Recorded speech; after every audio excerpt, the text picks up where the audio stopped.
Hello, this is Rory with the Love Chat, and today's topic is ghosting. Now, this is video number 114. If you have a question you'd like for me to consider featuring on the channel, please write it in a comment below. And if you enjoy my videos, please subscribe and hit like, as it does help out the channel. Also, if you'd like to do a Skype or email coaching, just visit my website, thelovechat.net/coaching. Now then, ghosting. What a terrible topic to have to talk about. It's unfortunate that something like this exists, and as we usually do, let's define the term together. Ghosting is when you are dating somebody and for seemingly no reason, they disappear. They stop calling you, they stop texting you, they ignore any calls or texts or attempts to see them that you make. They just disappear out of thin air like a ghost. Now, I hate that this topic exists, but unfortunately I completely understand why it exists. And so what I will say about ghosting is that if it's happened to you, first and foremost, I'm so very sorry. It sucks that people do this. And perhaps within this video, we can go into the rationale of why it happens. Now, if you hear like a weird chewing noise in the background, my dog's actually behind me chewing on some rawhide. And so, sorry for any of that. So let's talk about ghosting. Now, when people ghost, it has a lot to do with insecurity and fear and so many different emotions that feed into what it is they think they need to be doing in order to get out of a situation. Think for a second about dating apps. Think about swiping on people and thinking about who might be swiping on you or who isn't swiping on you, or how many hundreds of thousands of people have seen your profile and said yes or no. You never need to know that you've been rejected on a dating app. We've gotten very good at hiding from any type of rejection or hardship because it doesn't work for us. Meanwhile, we're ignoring the fact that rejection or hardship or conflict may be good for us as people to grow and to become better, more emotionally healthy people. But when you hide from anything that might help make you stronger because a little bit of pain connected to it, you do become weaker. You do yourself a disservice. And so I think that ghosting is one of the prime examples of that. Something wasn't working for the other person, or they have some trauma that they have not fully worked out. It's impossible to say which, unless you have some knowledge of maybe some prior trauma, but it's still no excuse. Ghosting just sucks to do to another person. How do you undo ghosting? Well, I think the bigger question is, should you try and win somebody back who has ghosted you?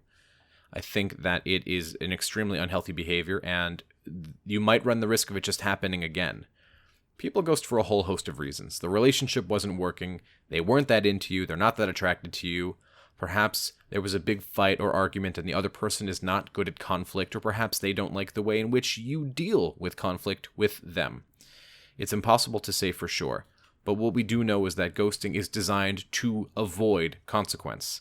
And so when somebody's avoiding consequence, that means it usually owns them.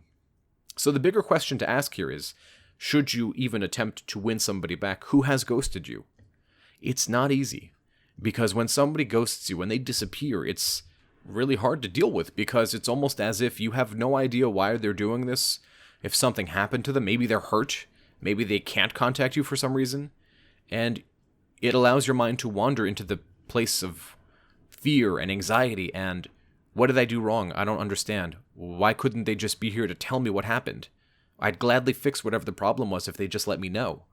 And the other person would rather just kind of run. And it's unfortunate, but it does happen a lot, especially, like I said earlier, in the age of Tinder and Bumble, and it's basically about avoiding consequence. When I go onto a dating app, and I know I've talked about them before, and I know I've endorsed the app Coffee Meets Bagel, but I think just in 2019, there's no way to escape from this. When you go onto a dating app, you never know you've been rejected. You never know that somebody looked at your profile and said, not for me, which of course we would take as not good enough, not attractive enough, not pretty enough. It's a version of getting, having your cake and eating it too, really, I guess is the best way to put it.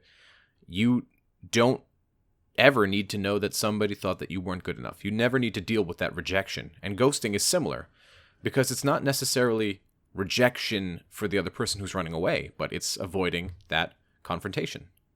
Avoiding the need to say, you're not for me. And in my opinion, it's the coward's way out. For those people who have really traumatic pasts and ghosting is just a way for them to avoid the consequence because of trauma, that's a bit different. But since we can't mind read any narrative, we just have to use a blanket example. Usually ghosting happens when somebody's not that into you, or when you've been too needy or too clingy. Ghosting can be for a couple of days, or it can be forever. What to do? How to reverse it?